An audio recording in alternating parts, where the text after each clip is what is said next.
Chapter 9. I made it just in time to pet my little dog and watch my children sleep. I have to be a better mom. Everyone is safe and in bed, and I take a few moments to glance over the newspapers.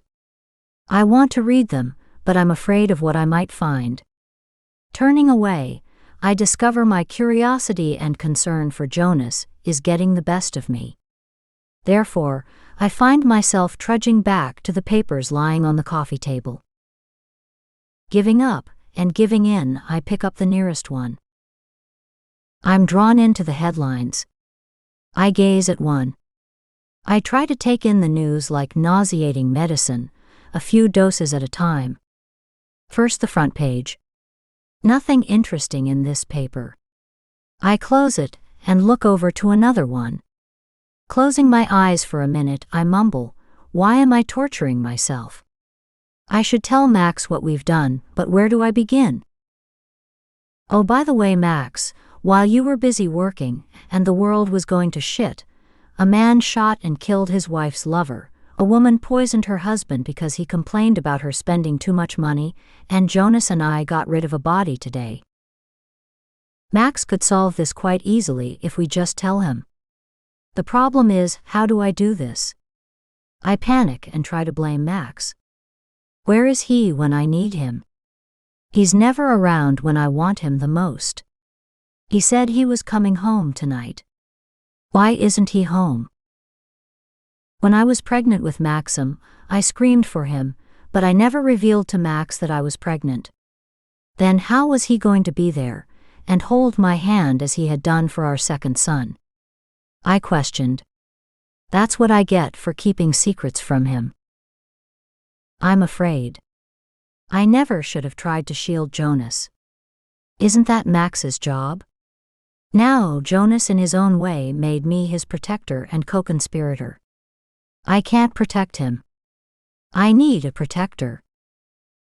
Hiding the death of Miranda could end our lives as we know it if Jonas and I don't reveal this to Max and let him help us. My thoughts are jumbled up, and I keep coming back to the same conclusion. I rack my brain and look at the newspapers. We could get time just for moving a corpse. Tampering with evidence, I think it's called. I can't leave my children, not for 1 second. What was I thinking?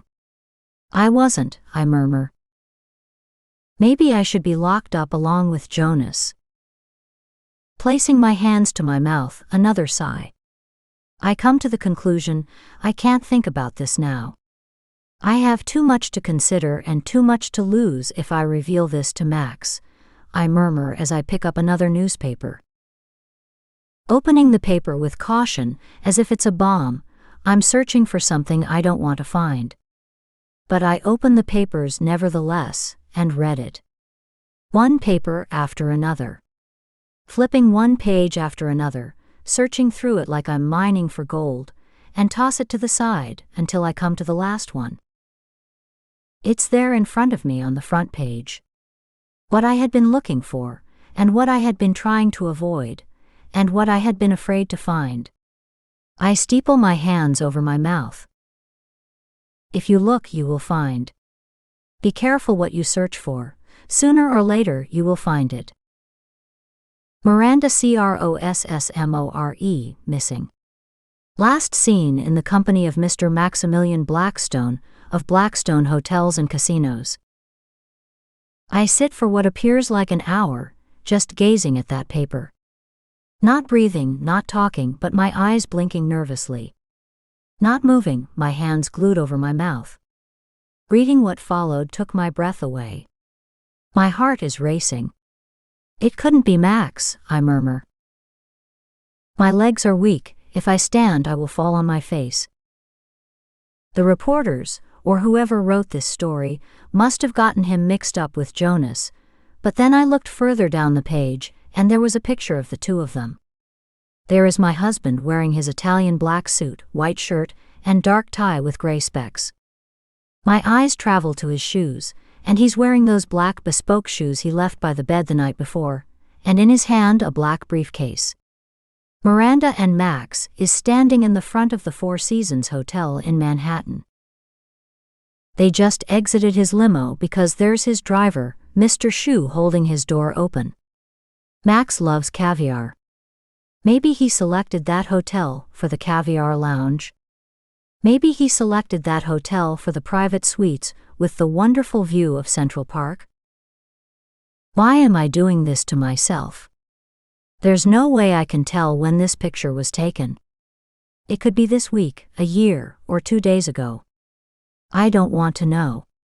I can't keep all this in me. Too much pain. Jumping up, I dash and rummage through a few drawers and find a magnifying glass. He's carrying a black leather satchel I don't recognize, but his hands are visible. I'm not yet convinced that it's Max. Does he have a small tattoo between his thumb and finger? Does he have on his wedding ring? Placing the glass over the paper, I look for his wedding band, and then I check to see if he has a tattoo. I place the glass closer to the picture, and my heart takes a dive off a cliff. A high cliff, and there's no water to break my fall. The man in that picture is Max. Jonas has a small tattoo on his hand. That hand doesn't have one. I slump over and try to bite my nails. I'm having no success with these false nails. A nasty habit biting my nails, but that was the only thing that used to give me relief and get me through the nights when I was a teenager and homeless. I'm now resorting to those bad habits again. The way I'm going, I won't have a nail on my fingers. Where is Jonas? I'm frantic looking around. I know he isn't here. He's never around when I need him, and I need some reassurance too, if just for moral support. What do I do now? I exhale slow and bite my nails again. Then I remember that Robert wanted to see me, and it had something to do with the girl in the picture. Jonas said that he had dated her, and he turned her over to Robert. Did they all date her? Did all of them fuck her? Did they pass her around, and Max ended up with her in the end? Was he the one who killed her? When I first met Max, he and Jonas were embroiled in something like this. A woman Max and Jonas had dated died of autoerotic asphyxiation. Everyone thought Jonas had killed her, and he was held for months before Max was able to get him released and the killer was caught. But was her lover at the time the real killer? I'm beginning to question that premise. I could go insane with my thoughts. I need to know if Max is involved in this. Why is this happening again, and to one family? What are the probabilities of the same thing happening to another woman, unless one of them actually did kill that woman? These occurrences have had one common denominator, and that is Jonas and Max. What the fuck is going on? I decide the best thing to do is to go talk to Robert. Maybe he has some answers for me. It may not be the smartest thing to do, but I need to do something because I'm thinking I could go out of my mind. How could I be so wrong about Max? I didn't take time to comb my hair, put on lip gloss or makeup, or do anything that had to do with impressing a man. It wasn't that kind of visit. Wandering into the elevator with my thoughts all over the place and my mind cloudy, I get off at the next floor below mine. Max had given Robert a generous package when he hired him. There were only 2 apartments on that floor, beneath my larger penthouse. The door is to the right. Off the elevator, I make a hard right and stand at Robert's door for a moment, trying to decide if this is the smartest thing to do. Then I throw caution to the wind without a plan, and place my finger on the bell. Waiting for him to answer, I wonder what kind of man Robert is aside from a stalker and womanizer. He opens the door immediately. He appears surprised and shocked even. Standing before me in a pair of black silk pajama bottoms, with his chest bare, my legs go weak from the sight of his upper body. Rock-hard pecs and muscles in his arms and that small waist. He never struck me as a man who would wear clothes around his house. I don't know what I expected. Maybe for him to answer the door stock naked. The coolness of the evening may have caused him to wear the bottom half of his pajamas. I stand still, eyeing his muscular chest and powerful shoulders. His bare, firm arms with fine dark hair gives me a longing for his arms to be wrapped around me. He's arrogant enough to be proud of his good looks and well-built body. My eyes rake slowly over him down to his pajamas, hugging his small waist. Taking in all his tempting, attractive physique, as if I hadn't seen a man like him before, but I had, and I immediately caught myself and came back to earth. "You came," Robert says, surprised. "I didn't think you would." He has a spark in his steel blue eyes. "I'm a woman of my word." I wanted to say I was forced to make this concession, but there was no need to get him upset because I needed something from him. "Please come in." He steps aside, and I walk into a beautiful decorated apartment. The floor has Italian marble, as far as I could see. He's surrounded by Chinese antiques. Chinese silk rugs and thick silk curtains. His staircase is ornate of Chinese and Japanese influence. I'm gazing around at the dark silk curtains and beige marble flooring. Remembering what Melody had said about Robert being rich, reminded me when I spotted his antique chairs, that he had paid over $100,000 for an antique horseshoe chair with Wanghuali wood, and he owned 2 of them. When I mentioned to Max about bringing me a pair from Hong Kong, Max thought it impractical to pay that much for one chair, even though he could afford it. He said, "Think about the children and the dog. It would be doing the chair a disservice, and the collector who could take better care of it." Max made me a promise that with our next home, I could decorate it any way I wanted, without any interference from him. "I see you admire my chairs. I'll give you one. They're from the Qing dynasty." Robert smiled, making a generous offer, as if he thought I would take a present from him. "No. I don't think Max would want me to take a present from anyone. He can buy me whatever I want, and I didn't come here for that," I say as a disappointed look crosses Robert's face. He stopped smiling, and his eyes closed for a second as if he was thinking, and then he smiled with those straight white teeth. "Did you come here for me?" "Yes and no," I wanted to tell him. "I came because you mentioned a young woman that I wanted to find out about. And just when I thought you were here to agree to be my dom." He shot me a charming small smile. I didn't know if he was teasing, or he was dead serious. "You and I both know that's impossible." "Nothing is impossible if we want the same things from each other. I need you for obvious reasons, and you need a man that's going to be around to satisfy you the way I know how." I can't listen to this anymore. Never mind about the girl, I have to go. I turn to leave, and Robert stops me with a touch of his hand. It's not forceful, it's gentle and soothing. I'm aroused by his touch, and I don't want to be. He has a way with women, and he gets his way, Melody had said. I can attest to that. Melody added, but when he doesn't want or need a woman anymore, they are devastated and soon come to bad ends. Some drink and become drunks, some commit suicide, and then some wait for him to come back to them. She had warned me, and yet I stand here hoping for what I don't know. Which one will I become if I surrender to his charms? I surrendered to Maximilian Blackstone. He's a man that women find seductive, and tried to get him to marry them, but I won. I watched as women threw themselves at Max. After knowing all of that, I became his wife. What I got from my marriage are 2 wonderful sons and a crazy brother-in-law, and Max never around to be a father, husband, brother, or lover. Now I'm infatuated with almost the same kind of man, but I have to be on guard not to succumb to his appeal. But my body is telling me what I need, and my mind is agreeing. Please sit, Robert says, his voice soft and engaging. I walk to the skyline and gaze out over Manhattan, and then I sit on a sofa facing the skyline. He sits beside me. I'm thinking about why I'm really in his apartment. I hold my hands in my lap to keep from biting my nails because I'm nervous around this man, and I don't want him to know just how vulnerable I am.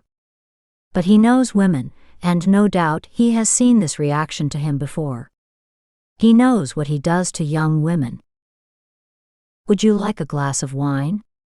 He says, walking over to a cabinet and raising a bottle. No. I'm not a drinker. Why don't you try a small glass of Grand Marnier Quintessence? It's a cognac? Robert takes a step over to me and hands me a small glass, and before I can say no, he's pouring a small amount in. Because it appears to be such a tiny drink, I take a sip. It's sweet and warm. He stands there smiling, looking down at me. Do you like it? Yes. It makes me feel warm inside. He pours more and then pours himself a glass of scotch as he glances at me. This is a man's drink. He has a relaxed smile on his face. Robert, I didn't come here to socialize. I'm here about a young woman I saw with Max. It was a picture in one of the local newspapers. I want to know if you know her and the relationship between them. I probably should have known better than to ask him, but I was curious if he would lie to me. I needed answers. Does she make you jealous? I want you to be jealous about me that way. His tone is seductive as his voice stokes a growing fire in me. Is that why you had your hands between your date's legs when you knew I was standing at the table watching you? I don't know why I said that to him. I guess I was jealous, but then I thought I wasn't a jealous person. Even now, I'm more jealous of the relationship he had with his date than the relationship Miranda may have had with Max. Could it be that Miranda is no longer around to bring out the jealousy in me? She's somewhere in a suitcase in New Jersey. See, you did notice, and looking at your face, I'd say you're jealous because I'm dating. I would have given anything to have been able to place my hands, no, let me correct that, my face between your beautiful legs. I will end my relationship with all those women. Just be mine. My woman. I'm sitting there breathless, not knowing what to say. What is there to say anyway, after he breaks the barrier, and everything is on the table? I don't know if it's that sweet liqueur that's making me hot, or his soft erotic tone, or his smoldering blue eyes. Maybe it's because it's only the two of us sitting looking into each other's eyes, with no one to stop us from fucking each other on his Chinese rug if I wanted. I watch at him looking at his rug. I think he has that in his mind, and I know I have to get some answers quick and get out. His touch alone sends chills up and down my spine, with me calling for more of his touch. If I'm wrong and out of order, I apologize. Why is he apologizing? That's totally not his thing. He's brash and says what he feels. Is there another side to him? You haven't said whether you know the woman or not. I got that out quick so I could get out of there. She appeared in today's paper with Max. I don't know if you've read the paper. She's tall, maybe 5'9", with dark straight black hair. I think I know who you're talking about. She works with Blackstone in his Hong Kong office. I felt relieved. Max would never date someone who works with him. Then it occurred to me that this is how I met him. That's how he found the women who would satisfy his extreme desires. I gestured for Robert to give me another drink, which he was more than willing to do. When I planned my revenge against Max, he hired me in his office to train me to become his submissive. The thought of Max's past actions had me sick but not angry. I feel that I may have driven Max to Miranda because I wasn't providing for his needs. I had promised him that I could adjust to his sexual desires. Not everyone enjoys sex the way we were with each other. I promised Max that I would take care of all his needs, and here I am with another man. I sprang from the sofa. I have to go. I need to find Max and we have to talk. He needs to come home. The last time we spoke, he had asked me about trying something new with him. I want to now. Anything. Robert follows me to the door. Why are you leaving me so soon? I thought you came here because you wanted to see me? I came here because you mentioned something about a woman I needed to know more about. You wanted to know if your husband is sleeping with her. I wouldn't say he was sleeping with her. She was necessary to his business. As a business partner? He smiled at me when I asked that question. You see, Miranda Crossmore is Eurasian, who traveled in both worlds. She spoke several languages, and she provided a service for Blackstone to his super-rich partners. She worked for Blackstone in several capacities. Now the service she provided, you don't need to know about that. But I do need to know. I look at him, and he's standing with his arms propped against the wall above me in his foyer. I'm nervous. I have to get out. Robert has a scandalous smile covering his face. What will you do for me if I tell you everything? His eyes are gleaming.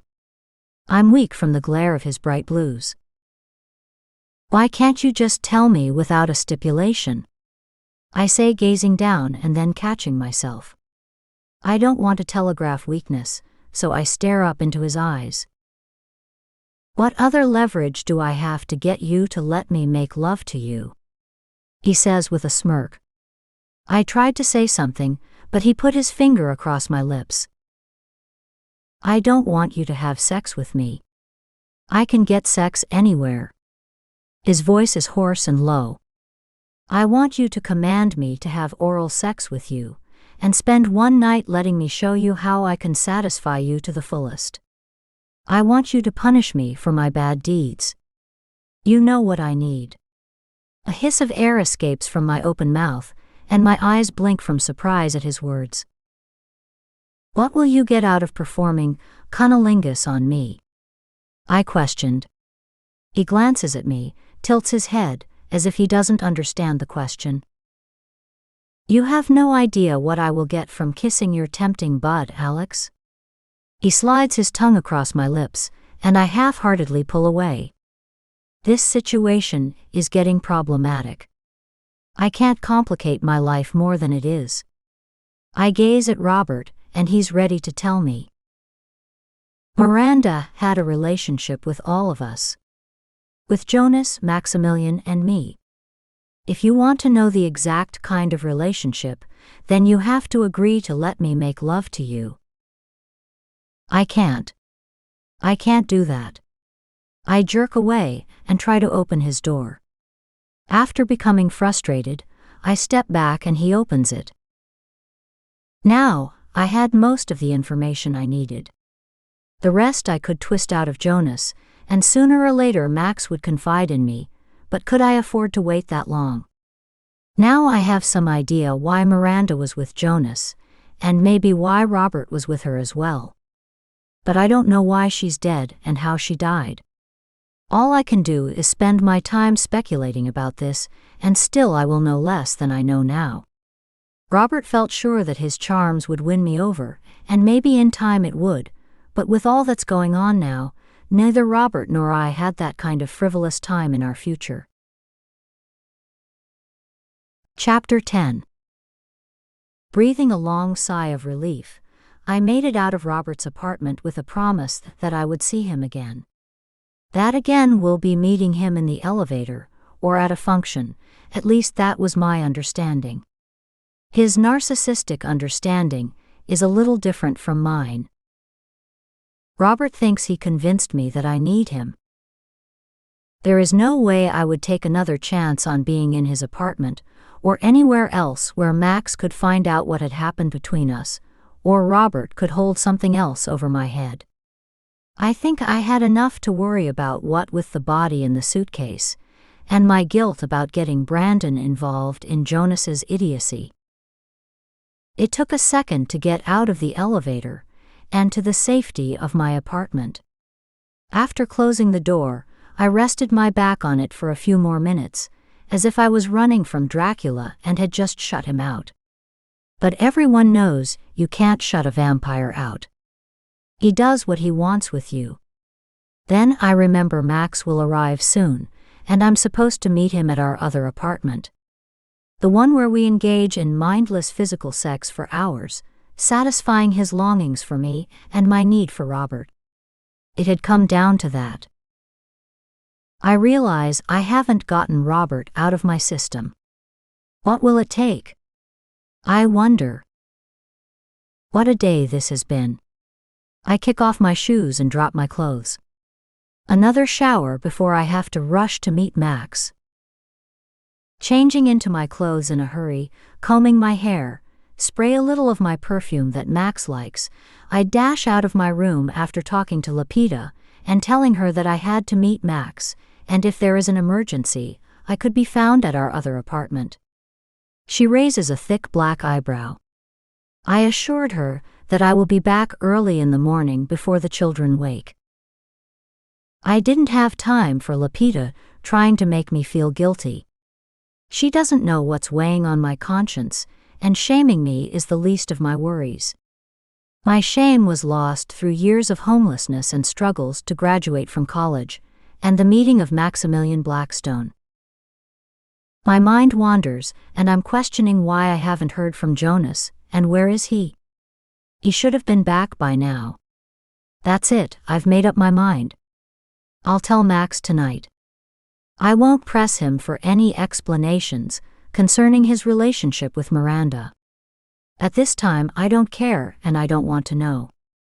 It's natural to develop jealousy, but I can't put that in my mind, because if I'm jealous, my behavior will become irrational, and I'll lose sight of my goal. Max is a strange man. He's not narcissistic like Robert. He never gave me the impression that he was aware of how women were attracted to him.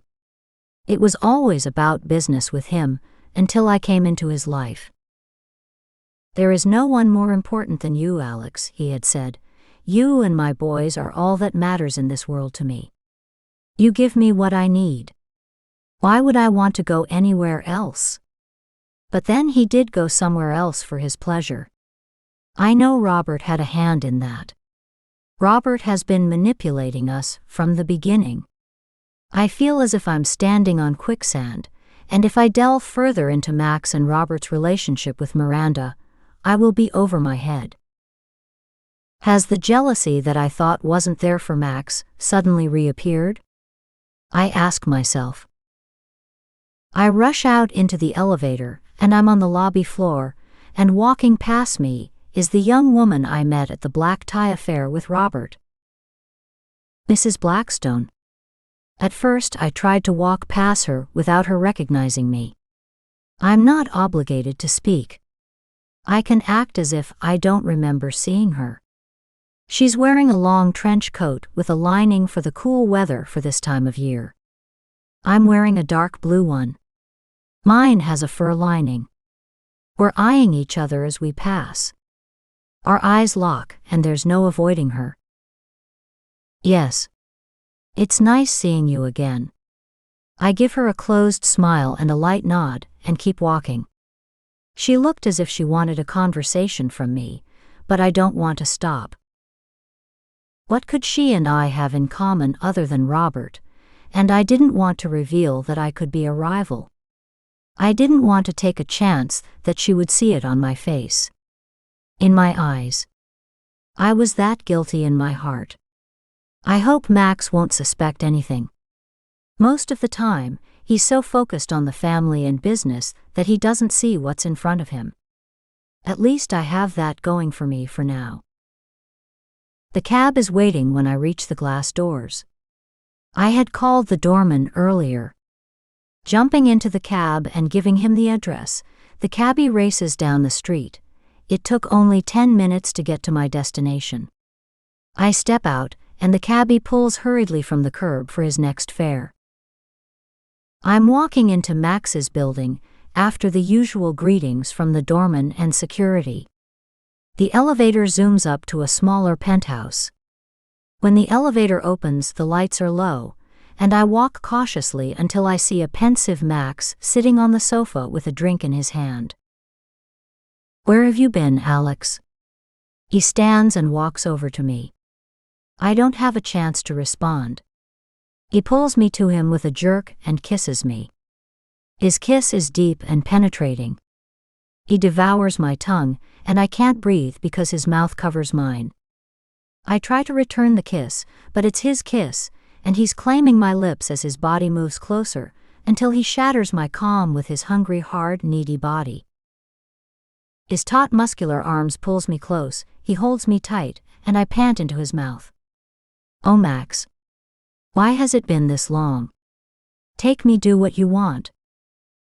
I smell his wonderful scent mixed with liquor. Normally, if I smelled liquor on a man, I would be put off, but with Max, the liquor has a sexy taste to it, and I'm excited and aroused from the smell. His hard manhood is pressing into me.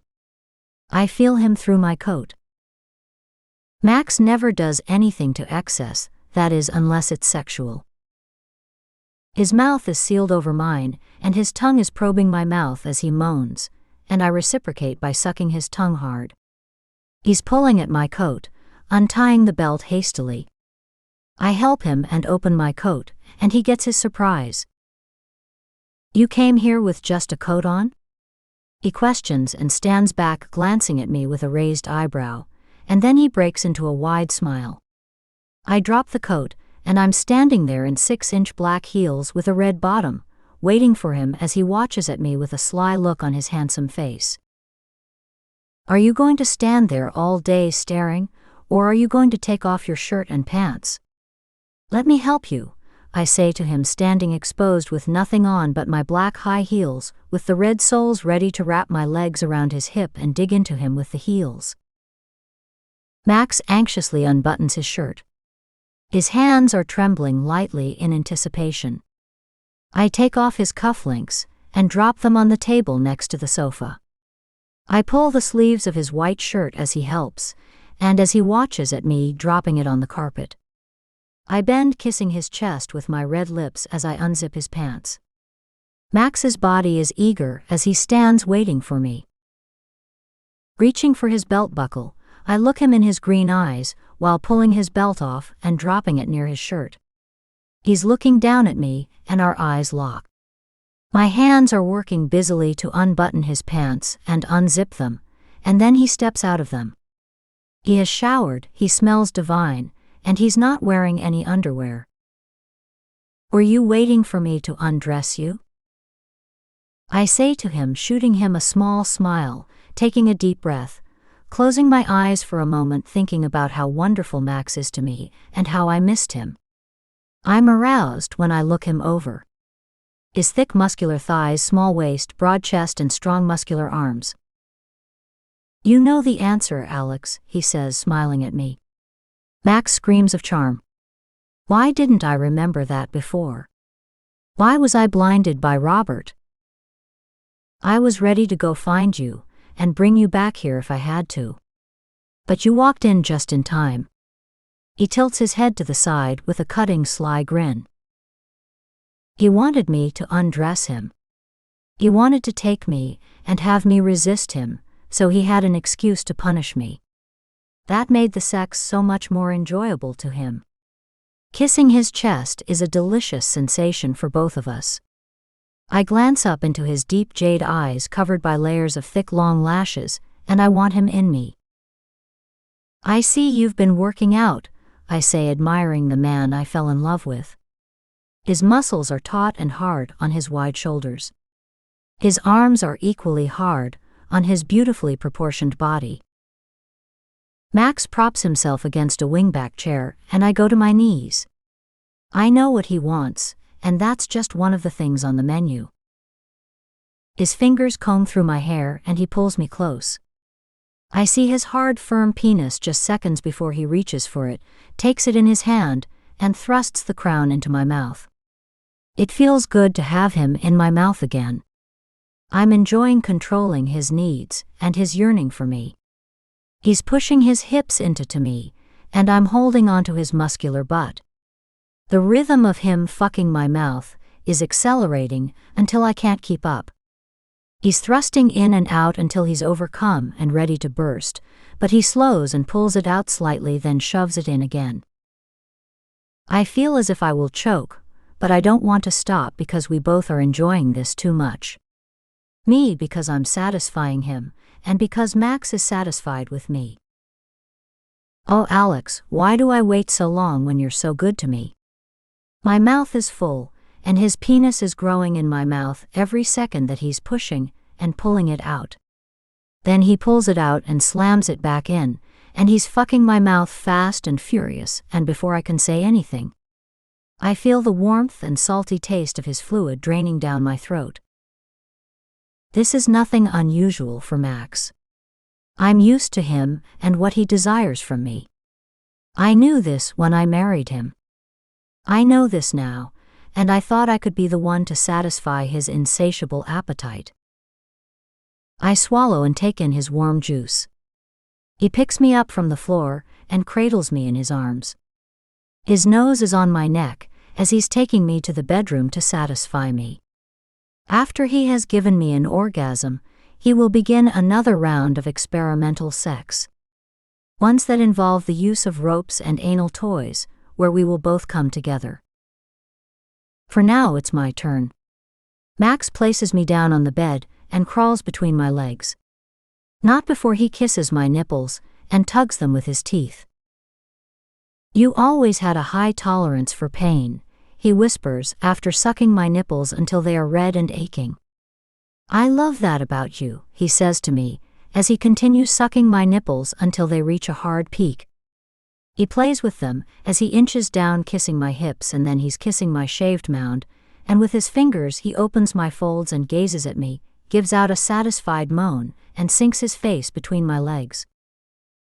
A delicious moan falls from my mouth when his warm lips touch my bud. That sound arouses him. He enjoys making love to me like this, and I like it equally. For some reason, I don't think of Robert. I'm satisfied with my husband because he's satisfying me completely the way he did before before Robert Montgomery entered our lives. When I wake the next morning, my body is sore, and I'm lying naked in my Mr. Black's arms and he's still near me. There are no notes on his pillow, just him lying there with his beautiful body, and he's mine. When I move around in the bed admiring him, he wakes. Good morning, Mrs. Blackstone. Is more sex in order this fine morning? Max is smiling with a full mouth of white pampered teeth. As much as you'd like. I've never turned you down for anything. Do you remember the last time we talked? I said there was something I wanted to try with you? I vaguely remembered, but I shook my head yes. He sat up and placed his back against the headboard, but he pulled me with him and held me in his arms. I was wondering if... I don't know how to say this. You don't know how to say this to your wife, who has done almost everything with you. He glances at me embarrassed and lowers his eyes. What more could we do with each other? I certainly didn't know. I had fallen into this life by accident and had limited experience with Max's lifestyle. It felt good that he could talk to me about what he desired, and I could talk to him. We shared what turned each other on, until he said something that had me jumping out of the bed in horror. Max said, "Have you ever heard of autoerotic asphyxiation?" I lost my breath. I couldn't breathe at that moment in time. It was as if he knocked me in the chest. I push away from him and step onto the floor. I can't hide my contempt for what he said. My eyes narrow, and my chest moves up and down because I'm trying to catch my breath. I feel as if I'm having a heart attack. I wrap my arms around my breasts as if I can hide. Didn't you get Jonas out of jail because he was accused of something like that with a woman? No, Alex, Max said matter of fact. Jonas wasn't accused of autoerotic asphyxiation. He was accused of murdering my ex-fiancée, and I know he didn't do it. Did he teach your ex-fiancée about that stuff, or did you? You know the story, Alex. That's beside the point. That is the point, Max. I raise my voice to him. He places his finger to his mouth, closes his eyes and sighs. I see we can't have a rational conversation about some things, Max scolds me. What is rational about discussing something where someone can die as a result of engaging in that awful practice? It wasn't bad enough that you mentioned bringing another person into our bed. I thought you were testing me, but this is unconscionable. I was thinking about the young woman in a suitcase. I need to take a shower, Max, and we have to get home to our children. Staying long in the shower, going over my suspicions of who could have killed the girl, or who was involved in her death, now I came up with a third suspect, Max, which horrified me. Finally, I decided to get out of the shower and face Max. When I had dressed, I sauntered into the living room to find Max sitting gazing out at the terrace and nursing a glass of scotch. Why are you drinking this early, Max? You rarely do. He glances up at me. He's dressed in his crisp white shirt with cufflinks, and his black suit jacket and pants that never seem to wrinkle. You wouldn't understand, Alex. Try me. I tried telling you something, and you rebuked me. I thought I could discuss anything with you. It's not something I wanted to do, I just thought we could discuss it. Max's eyes are glaring. We need to go. We can get breakfast at home, and have breakfast with the children. You remember the children. He places his drink on the table and stands. He's tall. I haven't seen him for a few days, but it feels like a year or more. He appears to be a stranger, and taller and more handsome than I remember. Women who come into contact with him must think he's a god, and I'm out there worshipping someone else. I don't know if Robert attracts my interest because he appears less of a sex addict than Max, and is willing to devote more time to me. Just when everything is going well, and my sex experiences with Max is off the charts for once in a long time, this comes up. I didn't want to have to think about Miranda hanging in Jonas's club. I need to know more about sexual asphyxiation. I never knew it would come up between me and Max. Not out of Max's mouth but mine. This was more of a shock to hear it on Max's lips, and him discussing it as another sexual alternative. I'm not a suspicious person, but if I were, I would think that he had something to do with Miranda's death. No. I know Max. He never would. But does anyone know anyone that well? I'm thinking as I look into his eyes. I could deal with the BDSM, the floggings, the anal penetration, but this is a whole new ballgame, and he wants to introduce that to me? Doesn't he know what can happen? That is a moot question. Of course he knows what can happen. He probably had something to do with it. Ugly suspicions creep into my thoughts of Max, and I'm unsettled. My mind is getting the best of me. Why is Max in the middle of this? Is my mind playing tricks with me, or am I too distrustful for my own good? I don't want to believe Max had anything to do with Miranda, but with Jonas, I'll believe anything. Jonas could be the one who introduced Max to asphyxiation to satisfy Max's sexual desires. He was the one who introduced Max to BDSM and to women who would flog him when he couldn't sleep. Then it became a way of life.